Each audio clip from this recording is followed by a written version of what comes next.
Well, good morning, and thank you very much for coming today. I'm John Barrasso, a senator from Wyoming, and the reason we're here is that within the last week, unemployment numbers have come out, and unemployment in this country is getting worse.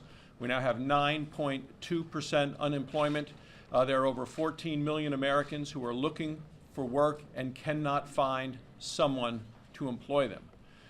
And when you take a look at this and say, why is this? I believe that a significant amount of it has to do with regulations coming out of Washington, and this administration is making it worse. We are looking for ways to make it easier and cheaper for the private sector to create jobs in this country. And when you get more rules and regulations coming out of Washington, it makes it harder and more expensive for the private sector to create jobs in this country. You know, about 6 months ago, the president came out with an executive order, and he said, I want to eliminate the dumb rules and regulations that are making it harder on job creators and get those repealed. And so far, the president has eliminated a grand total of 1 regulation. And that 1 regulation had to do with spilt milk. And what they've repealed is the regulation that said that milk, if it spills, is not an oil spill, so that people who are producers of milk in this country don't have to be subjected to the same rules and regulations when there is actually an oil spill. That's the best this administration could do. Even this week, new rules and regulations have come out, and this is with the health care law. There's a whole section about the exchanges, and you had about 30 pages of a bill, and it expanded to over 300 pages of regulations. 30 pages of the bill, about a 10-to-1 ratio of the number of pages in the bill to the number of pages in the regulations. Now, this is actually fairly small compared to the Accountable Care Organization's regulations, where you had 6 pages of the bill expand to over 400 pages of the regulations. And when it came to the Accountable Care Organizations, I mean, it's astonishing. Even the model programs that the president has pointed out as the models to be looked up to aspire to, those groups, it was the Mayo Clinic, it was the Utah health system there, it was Geisinger in Pennsylvania, they said they're not even sure they're going to do the Accountable Care Organizations because the rules and regulations were so onerous. And these new regulations that came out this week, the 300 pages, when you kind of go through the list of those pages, they use the word must 580 times and use the word require 811 times. There is no surprise that it is tougher and more expensive for the private sector to create jobs, and I believe Washington is at the root of the problem. Republicans have answers, Republicans have solutions, and I'm so glad to be joined here today by a number of senators who have made proposals, have bills. I've introduced one, and Susan Collins' committee has been in a leadership role and has, I think, the first lead bill on trying to get rid of so many of these regulations which make it more difficult and more expensive to create jobs. So with that, I'd like to turn this over to Senator Collins. Thank you.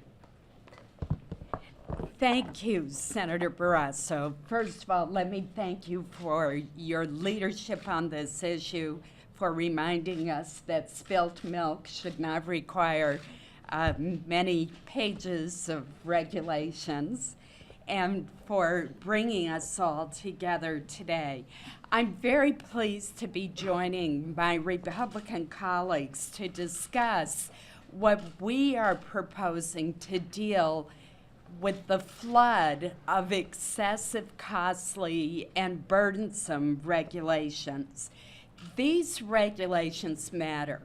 They hamper the economic recovery, and they impede the creation of jobs at a time when our economy is still struggling.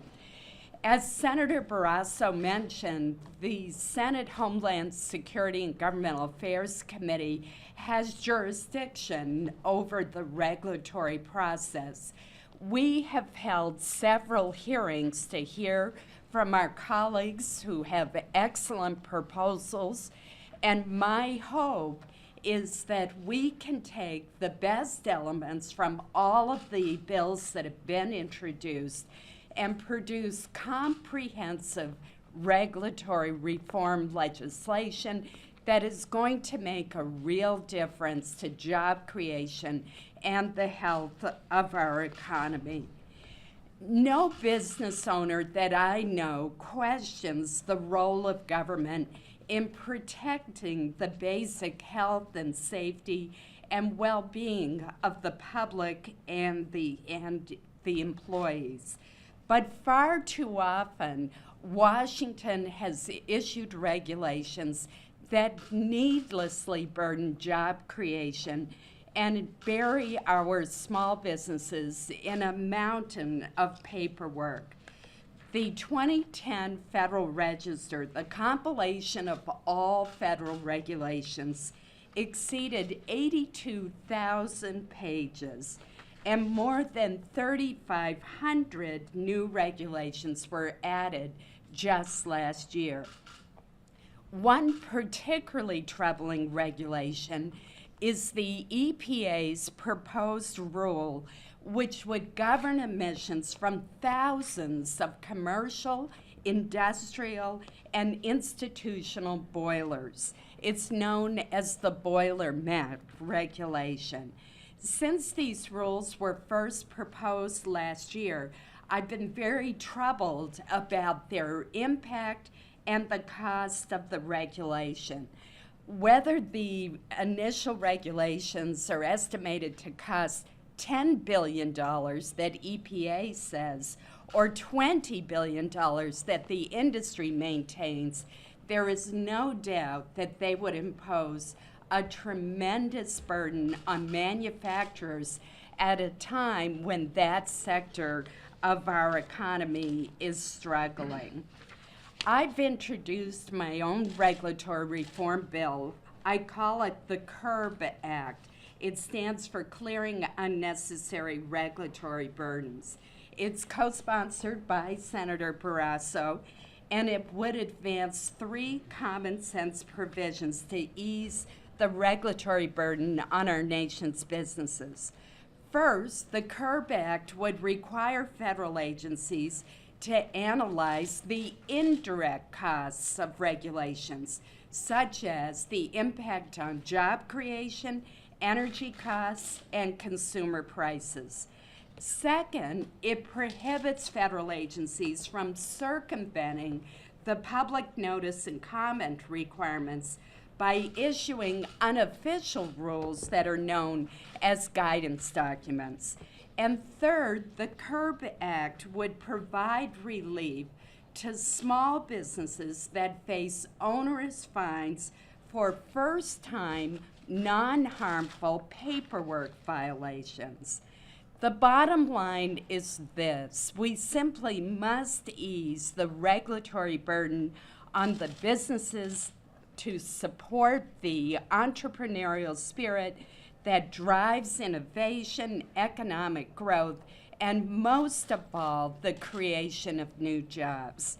It's now my pleasure to turn the podium over to another great leader in this area, Senator Kay Bailey Hutchison.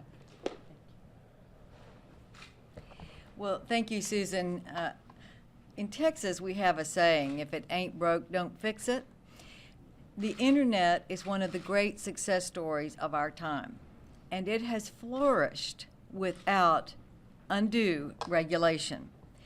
Now the FCC has stepped in and given itself an authority that it does not have from Congress to regulate the internet. It's called the net neutrality regulation that they have now announced they are going forward with. I, along with Senator McConnell, have introduced the, under the Regulatory Review Act, the bill that will prohibit the FCC from implementing net neutrality. What has happened in this administration is that there is an undercurrent that isn't really visible to the public that is increasing the regulatory burden on business at a time when business is very hesitant to hire people because they're looking at the looming costs of the Obama healthcare system. And then they're seeing the Democrats in Congress talk about new taxes, new taxes, new taxes. If we're going to lift the debt ceiling, we've got to have new taxes. Well, new taxes are meant to keep the level of government growth going in perpetuity. That's why the Republicans are fighting so hard not to fund this big government with more regulatory burden that is happening throughout the federal agencies. Susan mentioned one. We have the EPA that I'm sure that we will talk about that is now regulating greenhouse gases, and that is an overreach. The FCC has not been given authority to regulate the internet by Congress. And we need to stop this kind of subliminal overreach that is part of the reason that the unemployment rate is stuck at 9.1% and is not going down. Our small businesses, which are the economic engine of America, are not hiring because we have Obama health care, we have people in Washington talking about raising taxes, and we have the huge regulatory burden that is out there that the public doesn't see as much, but small business can give you chapter and verse of the overreach of the federal government right now. That's what's holding down our recovery and keeping our small businesses from hiring, which should be the goal in Washington, but unfortunately isn't. And should I introduce, and now Rob Portman will talk here. I thought I was waiting for all these distinguished. Well, first of all, thank you all for being here, and it's great to see Doug Holtz-Eakin and my colleagues, and we've got some terrific proposals here from Republican members to deal with the regulatory overreach, and certainly this is the time we ought to be talking about it. The unemployment numbers for June should be a wake-up call to everybody that we need to jumpstart the economy in every way possible, and the regulatory burden is an obvious way to do it. There was a poll done by the Chamber of Commerce and Harris Interactive last month that asked business owners what their top concerns were. The greatest threat they listed was overregulation. And these are the folks in the trenches, the job creators who we're relying on to try to get us out of this economic downturn and get a real recovery going. It's clear that unless we deal with the regulatory issue, we're not going to see the kind of growth we'd all like to see. The administration talks a lot about it. The President's talked about the need to deal with regulatory reform. He's talked about a look back. But frankly, the numbers indicate that this administration has not dealt with this issue. In fact, it has increased regulations dramatically. I noticed there's a chart up here talking about the new regulations that are so-called major regulations, that is those that have an impact of $100 million or more on the economy. This chart actually understates it because it does not include independent agencies who are not under the purview of the President. If you include them, there's an average pace now in this administration of 84 new major regulations per year, which is a 50% increase over the Clinton administration and Bush administration, which are listed here. So we're seeing a dramatic uptick in regulations. The OMB publishes a regulatory agenda for all the federal agencies in the spring. This spring, 2011, it shows clearly that the administration is not easing up on the regulatory burden. In fact, it lists 4,257 regulatory actions under development by the federal agencies. This is over 300 more than last year at this time. So again, the President's rhetoric is compelling. But when you look at the facts, the regulatory burden is not decreasing, it's increasing. And small businesses all over America are telling us the same thing, which is this is one of the main reasons we're not seeing the hiring we're all hoping for. There are lots, again, of great proposals out there. There's a legislative proposal that I've introduced called the Unfunded Mandates Accountability Act. It builds on the Unfunded Mandates Relief Act that I co-sponsored years ago in the House. We now have over 20 co-sponsors for this legislation. It's very simple. It says let's strengthen the existing rules on cost-benefit analysis to be sure that these rules make sense. It says let's be sure that agencies are using the least burdensome alternative when it's important to have a regulation. At the very least, we should insist that the agencies use the least costly method to get there at a time when we all are promoting more job growth. And then finally, it says let's use the same rules and regulations that apply to the other agencies and apply them to the so-called independent agencies. Independent agencies are not under the purview of the President. They're not subject to the Office of Management and Budget and OIRA's cost-benefit analysis now. It makes no sense. These independent agencies are playing a bigger and bigger role in the federal government and in the regulatory environment. In fact, on Monday, the President of the United States endorsed this goal by saying we ought to close the loophole for independent agencies. Unfortunately, he can't do it. It requires legislation, because under law, these agencies cannot be directed by the President. So the President now seems to agree with us. This means the President must agree with our legislation because it has to be done by statute.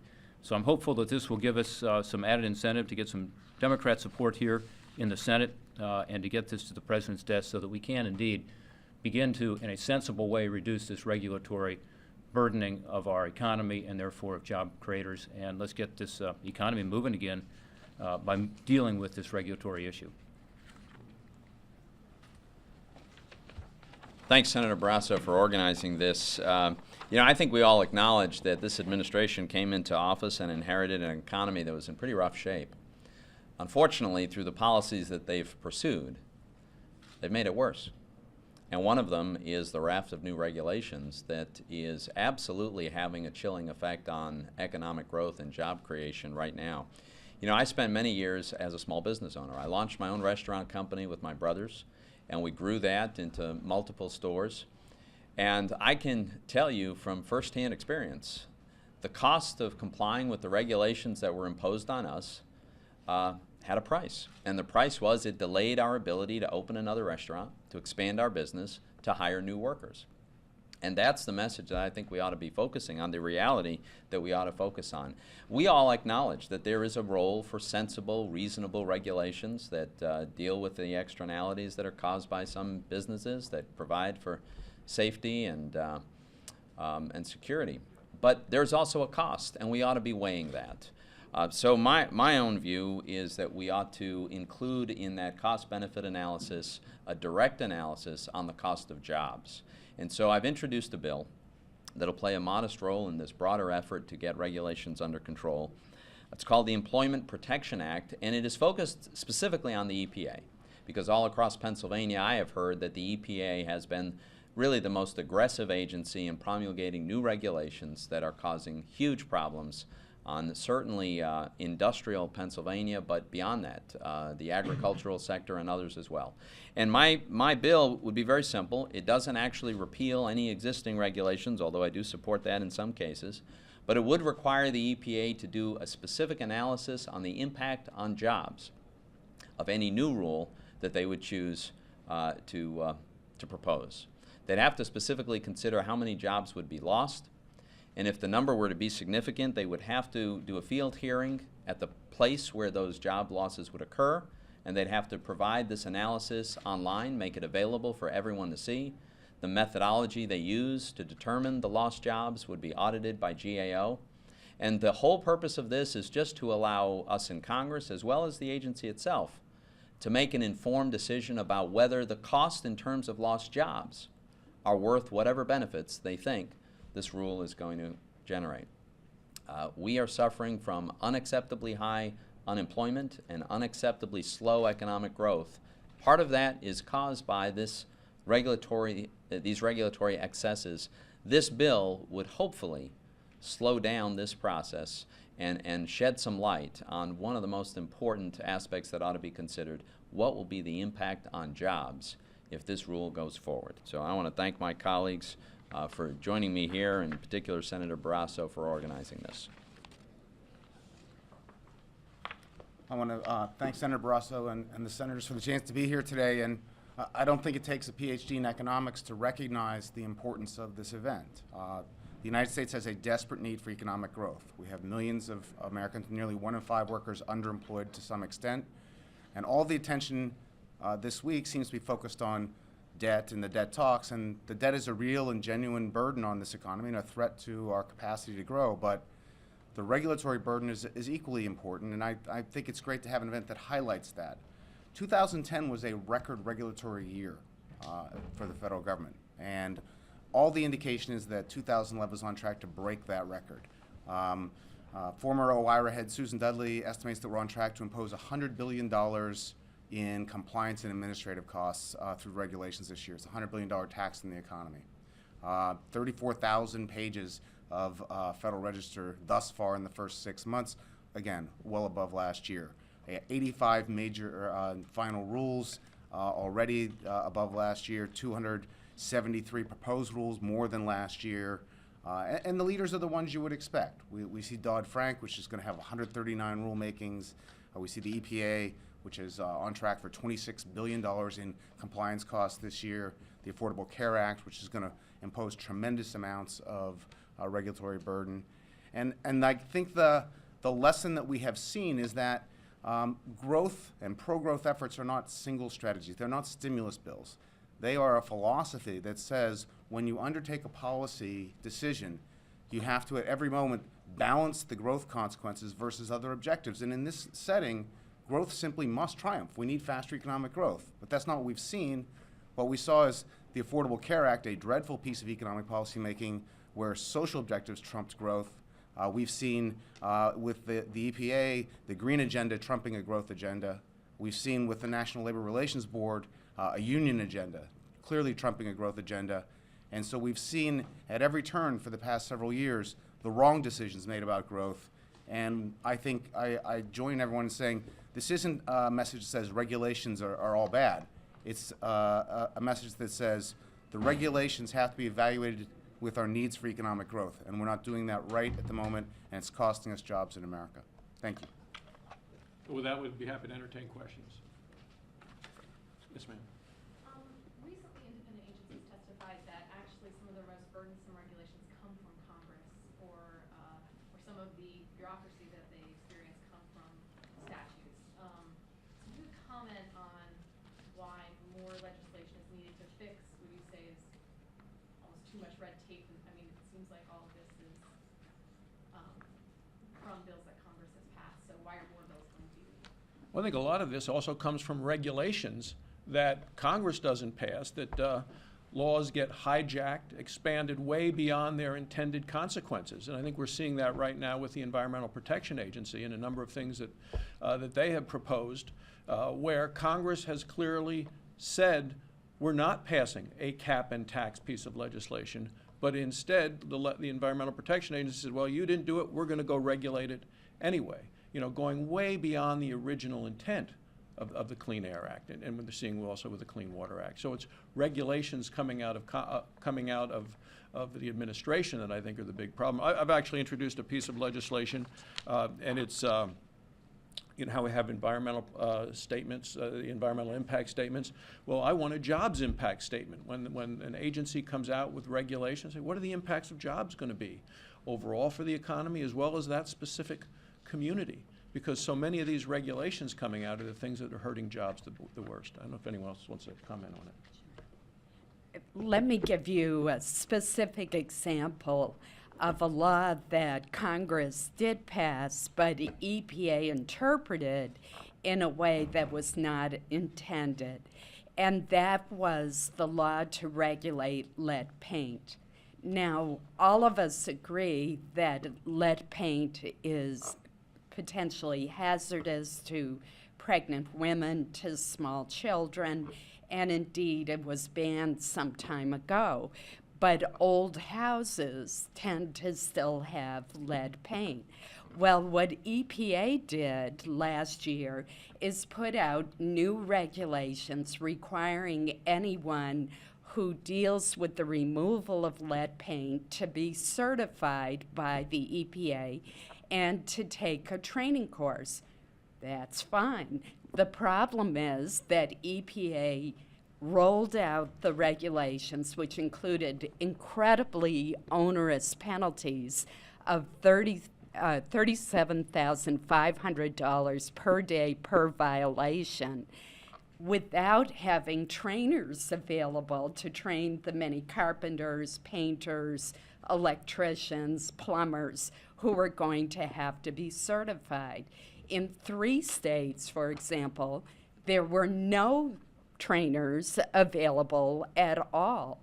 In my state, a large state geographically, there were only 2 trainers, and they were just in southern Maine. So that clearly was not Congress's intent. That was a very poor job of coming up with and implementing regulations. And the result was that when I offered an amendment, a bipartisan amendment on the Senate floor to delay enforcement until the EPA had the trainers and the educators and the certifiers in place. It passed overwhelmingly with something like 63 votes. And I think that's an ideal example of how a federal regulatory agency took a well-intentioned law and then interpreted it in a way that imposed an extraordinary burden on small businesses and a needless burden on small business. Any other questions? Given that the White House has professed some sympathy towards the regulatory burden, and the Senate agenda isn't particularly taxing right now, has there been any show of interest from Harry Reid or other members of the Democratic leadership to at least think about this? Yeah. First of all, Andy, I can't believe you say it's not taxing. I mean, we had a vote yesterday, didn't we? I think.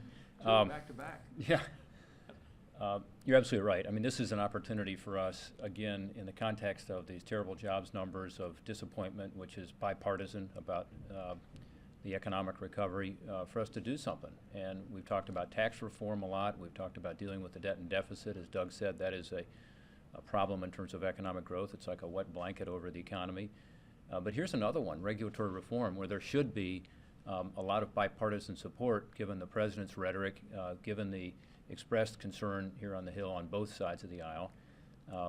Recently, I had the opportunity to offer one of these amendments on regulatory reform, and the Democrat who was sitting in the chair as president of the Senate for that debate called me over afterwards and said, hey, send me that bill, because he realized, I won't name him, I don't want to get him in trouble, because I don't think he's co-sponsored it yet, but he realized that this is common sense stuff.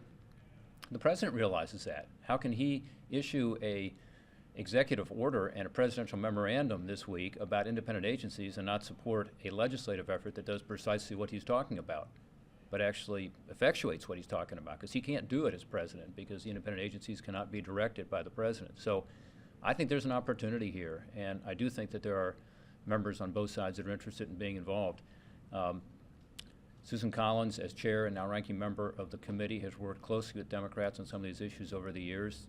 She will tell you there are Democrat members of the committee, the Governmental Affairs Committee, who are interested. I'm working with them. She's working with some on some of her proposals. So I think this is an opportunity. There aren't a whole lot of bipartisan opportunities that are obvious this year. This is certainly one. And we should get busy in not just talking about these issues, but legislating on them.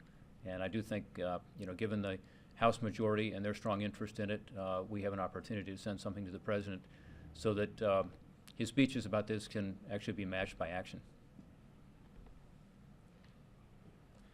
Well, if there are no other questions, I'd like to thank all of you for being here. I mean, it is interesting, because when the president came out with his executive order, he said, now this doesn't include the health care law, and we know those regulations are very expensive, and I hear that from the small hospitals in Wyoming, and you're all hearing that from your own states. He said it doesn't include financial regulations, where we're still waiting for more of the regulations. Financial reform, we're waiting for those regulations to come out. So I figured they had to be talking about the Environmental Protection Agency and what the EPA was going to do. But then the director of the EPA came out and said, oh, he can't be talking about us because we're the model agency.